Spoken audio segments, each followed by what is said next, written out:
kabar kalian semua? Hari ini kita akan membahas tentang dinamika partikel hukum Newton. Nah, sebelumnya kalian sudah belajar tentang gerak. Jadi, gerak itu atau kita kenal sebagai mekanika. Mekanika itu terbagi dua. Ada kinematika dan juga dinamika. Sebelumnya kalian sudah mempelajari tentang kinematika. Apa itu kinematika? Kinematika itu adalah ilmu yang mempelajari tentang gerak, tapi kita tidak tahu siapa yang menyebabkan benda bergerak. Lalu ada dinamika. Dinamika itu adalah ilmu yang mempelajari tentang gerak, tapi kita harus mengetahui siapa yang menyebabkan benda bergerak. Dalam hal ini adalah gaya. Berbicara gaya, maka kita membahas tentang hukum Newton. Hukum Newton ditemukan oleh seorang fisikawan, matematikawan, ahli astronomi, filsuf alam, alkimiawan, dan teolog yang berasal dari Inggris, yang dikenal sebagai Bapak Ilmu Fisika Klasik.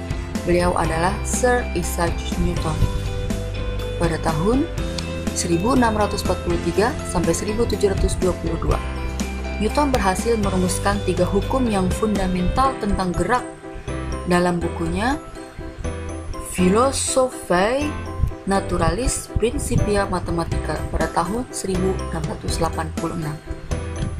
yang terdiri dari pertama, hukum 1 Newton, yang kedua, hukum kedua Newton, dan yang ketiga ada hukum ketiga Newton. Kalian pasti bertanya-tanya, bukan? Untuk apa kita mempelajari hukum Newton? Apa manfaatnya hukum Newton? Dan apa hubungan atau keterkaitan dinamika partikel dengan hukum Newton? Oleh sebab itu, kalian harus memahami dulu apa itu hukum Newton. Hukum Newton atau hukum gerak Newton adalah 3 hukum fisika yang menjadi dasar mekanika klasik. Hukum ini menggambarkan hubungan antara gaya yang bekerja pada suatu benda dan gerak yang disebabkannya. Hukum ini dituliskan dengan pembahasan yang berbeda-beda. Karena banyaknya pembahasan, perbedaan ini hampir berbeda selama 3 abad. Pertama, hukum 1 Newton. Hukum 1 Newton berbunyi bahwa resultan gaya yang bekerja pada benda adalah 0. Maka benda yang mula-mula diam akan tetap diam, dan benda yang bergerak lurus beraturan akan tetap bergerak lurus beraturan. Contohnya adalah apabila kamu sedang berada di dalam kendaraan yang sedang bergerak, kemudian direm secara mendadak, maka badan kamu akan terdorong ke depan. Itulah yang dimaksud dengan kecenderungan untuk tetap melaju. Contoh lainnya, apabila kamu sedang duduk pada kendaraan yang diam lalu bergerak secara mendadak, maka badan kamu tersentak ke belakang. Itulah yang dinamakan kecenderungan untuk tetap diam. Hukum ini dikenal sebagai hukum kelembaman atau hukum inersia benda.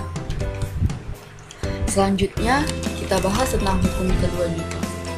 Hukum kedua Newton berbunyi, jika ada resultan gaya yang bekerja pada sebuah benda, maka akan dihasilkan satu percepatan dalam arah yang sama dengan resultan gaya. Besarnya percepatan tersebut berbanding lurus terhadap resultan gaya dan berbanding terbalik terhadap massa. Kita mengenalnya sebagai A sama dengan F dibagi M, atau lebih dikenal sebagai F sama dengan M dikalikan dengan A.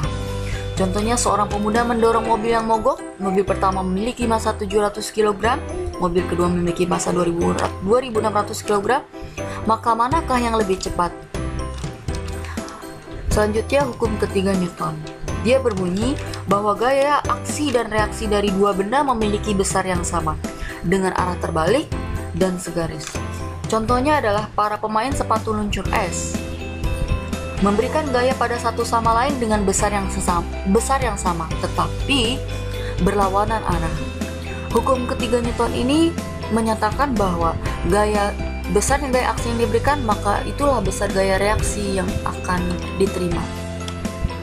Baiklah, demikian pembahasan kita kali ini.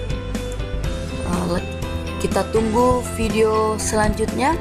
Semoga bermanfaat. Semangat belajar selalu, semangat menuntut ilmu. Semoga kehidupan kita selalu berkah selalu. Terima kasih, mohon maaf atas segala kekurangannya. Wassalamualaikum warahmatullahi wabarakatuh.